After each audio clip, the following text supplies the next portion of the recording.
Glória a Deus, louvado seja o nome santo do Senhor. Isaías capítulo 6, versículo 8, diz assim: a quem enviarei e quem há de ir por nós? O Senhor falando, né?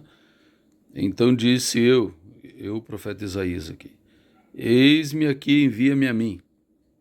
Então disse ele, vai e dize a este povo, ouvis de fato e não entendeis, vedes em verdade, mas não percebeis.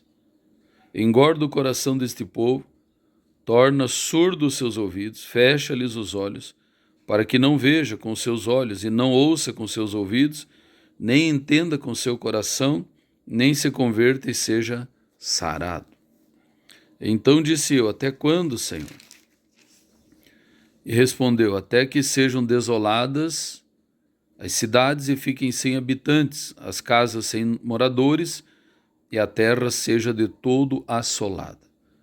Então Isaías profetizou, foi enviado por Deus, conforme essa passagem aqui, aproximadamente 700 anos antes de Cristo, para profetizar e endurecer o coração do povo de Israel.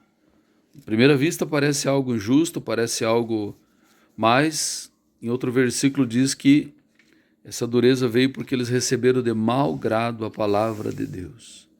Por isso você que ouve a palavra do Senhor, receba de bom coração, com alegria efusiva, porque a palavra de Deus não é qualquer palavra.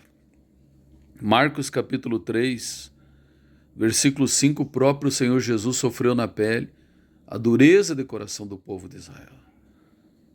Olhando para eles em redor com indignação, condoendo-se da dureza do seu coração, disse ao homem, estende a tua mão. E ele a estendeu e foi-lhe restituída a sua mão, sã como a outra. Jesus curou um homem com a mão ressequida, com a mão atrofiada. Marcos 3, 5. Mas sofreu ali depois os fariseus, religiosos da época, que queriam matar a Cristo.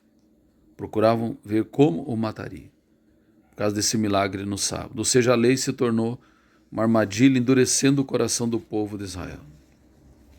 Tudo cumprimento da profecia de Isaías, né? Então vejamos o poder da palavra. Parece algo incompreensível. O próprio Deus mandou, enviou, perguntou, quem irá por nós? Isaías disse, eis-me aqui, envia-me a mim. E o Senhor enviou, vai e endurece o coração desse povo. E quem mais sofreu pela dureza do coração do povo de Israel foi Jesus, que veio 700 anos depois para pregar o evangelho, né? E sofreu, foi morto pelo povo de Israel. Parece uma loucura, parece algo inusitado, mas se não fosse isso, o que seria de nós? Né? Se o povo de Israel aclamasse Jesus e o coroá-lo como rei, ele não seria morto, não desceria ao inferno, não venceria o diabo, não tiraria a chave do inferno e da morte e das garras de Satanás, não levaria cativo o cativeiro, ninguém seria salvo. Então vejamos o que Deus fez, o grande amor de Deus. Endureceu o coração do povo, porque o povo também recebeu de mau grado. Mas esse endurecimento Jesus sofreu na pele, foi morto, mas através da morte dele, ele venceu a morte, o pecado, o mundo e o diabo, ressuscitou ao terceiro dia e venceu a morte e conquistou para nós a vida eterna, para quem crê, né? Quem crer e for batizado, diz a Bíblia. E assim se cumpre o que diz Romanos 12, para que experimenteis a boa, agradável e perfeita vontade de Deus. A vontade de Deus é boa, perfeita e agradável.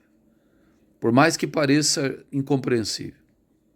Alguém lendo esse texto diz, mas meu Deus, Deus mandou endurecer o coração do povo e o seu próprio filho sofreu por isso. Mas aí veio a salvação. Aí veio a morte de Cristo para nos salvar. Então veja o que Deus fez, irmãos, é tão grande, tão maravilhoso, tão tremendo, tão às vezes até incompreensível. Tem que ir para as Escrituras. É necessário ler as Escrituras, é necessário conhecer as Escrituras. Louvado seja Deus. Lá em Números 11 e o 15, né? A murmuração dos israelitas, eles queriam carne, queriam no deserto, eles começaram a murmurar. Moisés sentiu o peso de conduzir aquele povo ali. E lá no versículo 15, Números 11 e 15, Moisés disse assim, E se assim fazes comigo, se assim me tratas, né? Mata-me, peço-te, se tenho achado graça aos teus olhos, e não me deixes ver o meu mal. O próprio Moisés pediu, né? Se Deus fosse tratado daquela forma, né? Por quê? Porque havia ali uma murmuração do povo. A ira de Deus se acendeu no versículo 10, né? A ira de Deus se acendeu, pareceu mal aos olhos de Moisés, né? Mas Deus ele se irou ali com a murmuração do povo dele. Então não murmure, irmãos, né? Peça a Deus, ore, busque, clame. Moisés depois, né, reconheceu ali e continuou conduzindo o povo, né? Mas aquele povo era de dura serviço também. Então aquilo que Deus faz na hora, muitas vezes a gente não entende, porém a vontade de Deus é boa, perfeita e agradável. Por isso que diz lá no Salmo, né? Entrega teu caminho ao Senhor, confia nele e o mais tudo ele fará. Tem que confiar, porque senão tu vai perecer, né? A pessoa perece, porque às vezes não entende os caminhos do Senhor. A Bíblia diz que o Senhor tem o caminho na tormenta. Às vezes Deus age no meio de um rebuliço, de uma tormenta. Aquilo que parece ser o fim, Deus transforma em bênção. Então é um caminho tremendo, é um caminho maravilhoso. Por isso que diz, confia no Senhor. Vamos orar a Deus, né? Graças a Deus que veio, por um lado, né? Por outro é triste, mas por um lado veio cegueira para Israel, o evangelho pôde ser espalhado pelo mundo, senão Israel ia segurar ali, como ele segura o judaísmo, né? O Velho Testamento.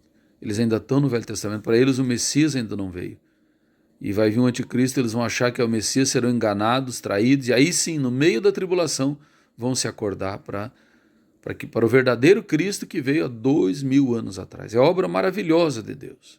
Deus vai abrir os olhos de Israel no meio da tribulação.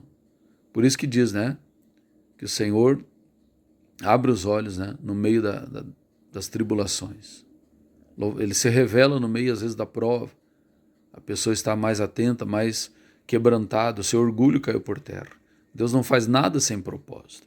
Vamos orar a Deus. Senhor, nosso Deus e Pai, que esta mensagem possa alcançar vidas, ó Deus amado, Deus eterno, dando entendimento da sua palavra. Querido amado Espírito Santo, concede entendimento a vidas, compreensão da palavra do Senhor, pois o Senhor é maravilhoso, assim como o Senhor endureceu o coração de Faraó e enviou 10 pragas e cada vez se endurecia mais o coração daquele homem ali no Egito.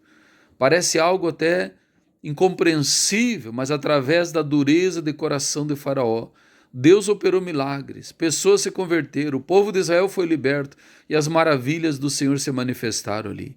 Então tudo que o Senhor faz tem um propósito. Abençoa, alcança vidas através dessa mensagem. Em o nome do Senhor Jesus. Amém. Graças a Deus.